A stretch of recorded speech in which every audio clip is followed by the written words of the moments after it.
ঘরে যদি শুধু একটি মাত্র আলু থাকে তাহলে এই পাকোড়াটা তৈরি করতে পারবেন। হ্যালো ভিউয়ার্স, আসসালামু আলাইকুম। সবাই কেমন আছেন? আবারও সবাইকে কিচেন কুইনের পক্ষ থেকে স্বাগতম। আজকে আমি আপনাদেরকে দেখাবো আলুর পাকোড়া। ঘরে যদি কিচ্ছু না থাকে তাহলে একটি মাত্র আলু দিয়ে এই পাকোড়াটা তৈরি করে ফেলতে পারেন। এটা বিকালের নাস্তা হিসেবে বা গরম ভাতের সাথে খেতে কিন্তু খুবই মজা লাগে। এই পাকোড়াটা বানানোর জন্য প্রথমে আমি নিয়ে নিয়েছি আলুটা খুব সুন্দর করে কুচি করে রেখেছি। আর এখানে অল্প একটু ফুলকপি ছিল, সেটা দিয়ে আমি তরকারিও রান্না করতে পারতাম না, তাই এখানে দিয়ে দিয়েছি। আপনারা এটা স্কিপ করতে পারেন। চুলাতে একটা পাত্রে আমি গরম পানি বসিয়ে রেখেছিলাম। পানিটা ফুটে উঠেছে, এর মধ্যে অল্প একটু লবণ দিয়ে আলুগুলো দিয়ে দিব। দিয়ে একটু নাড়াচাড়া করে আমি হালকা একটু ভাপ দিয়ে নিব আলুগুলোকে। এই তো আমি আলুগুলোকে ভাপ দিয়ে নিয়েছি। এবার একটা ছাঁকনি বা চামচের সাহায্যে পানিটা ঝরিয়ে অন্য একটি পাত্রে উঠিয়ে নিচ্ছি। সবগুলো উঠানো কমপ্লিট। এবার এখানে আমি অ্যাড করে দিব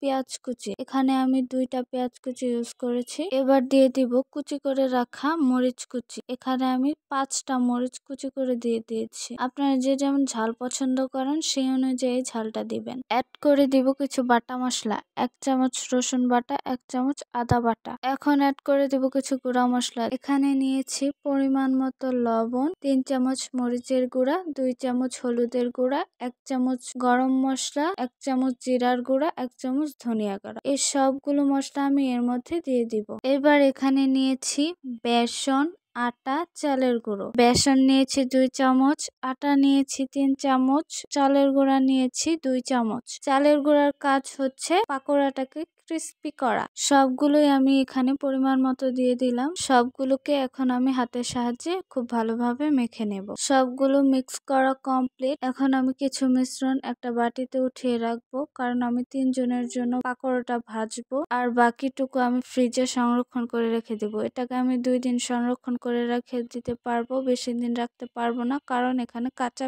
ইউজ করেছি। যতটুকু মিশ্রণ আমি রেখেছি ভাজার জন্য তার মধ্যে অল্প একটু পানি দিয়ে হাতের সাহায্যে আবারও ভালো করে মেখে নেব। এবার চলে যাব চুলায় ভাজার জন্য। তার জন্য আমি আগে থেকে একটা কড়াইয়ে তেল দিয়ে গরম করে নিয়েছি। তারপর একটা একটা করে বড়া বা পাকোড়া এর মধ্যে ছেড়ে দিচ্ছি। এবার একটা কাঁটা চামচের সাহায্যে খুব ভালোভাবে উল্টে পাল্টে ভেজে নেব। খেয়াল রাখতে হবে পাকোড়াটা যেন পুড়ে না যায়, তাই একটু পরপর নেড়ে চেড়ে দিতে হবে, উল্টে পাল্টে দিতে হবে। এই তো আমার পাকোড়াগুলো ভাজা কমপ্লিট। দেখতেই পাচ্ছেন কত সুন্দর কালার এসেছে। এবার একটা ছাঁকনির সাহায্যে পাকোড়াগুলো তেল ঝরিয়ে অন্য একটি পাত্রে উঠিয়ে নিচ্ছি। আমি এক পর্বে পাকোড়াগুলো ভেজে দ্বিতীয় পর্বে আবারও দিয়ে দিচ্ছি পাকোড়া ভাজার জন্য। আমি 2 বারে পাকোড়াগুলো ভেজে নিয়েছি। এই তো আমার পাকোড়াগুলো ভাজা একদম কমপ্লিট। এবার একটা ছাঁকনি বা চামচের সাহায্যে তেলগুলো ছড়িয়ে আবার উঠিয়ে নিচ্ছি। এই তো আমার পাকোড়া ভাজা কমপ্লিট। দেখতেই পাচ্ছেন কতটা ইয়ামি এবং ক্রিস্পি হয়েছে। খেতে কিন্তু দারুণ মজা লেগেছে। এটা আপনারা চাইলে বিকালের নাস্তা হিসেবে খেতে পারেন বা গরম ভাতের সাথেও খেতে পারেন। আমার এই সহজ পদ্ধতির রেসিপিগুলো